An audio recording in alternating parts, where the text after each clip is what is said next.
2019 I voted for Plaid.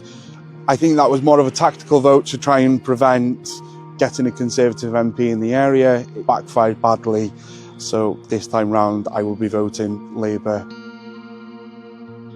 I've got two children, I've got a 2-year-old and I've got a 9-year-old. Their future on the island and in this country is bleak at the moment, unfortunately. I think, there needs to be substantial change. Cost of living's been a massive, massive problem.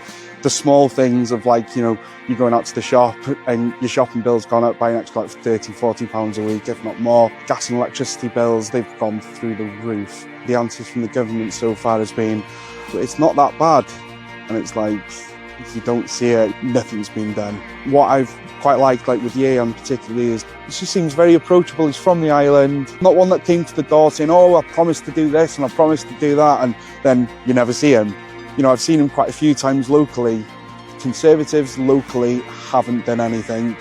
It's been a disaster. Hopefully now going forwards we will start seeing some form of change. Go out and vote now. You can make a change by voting Labour.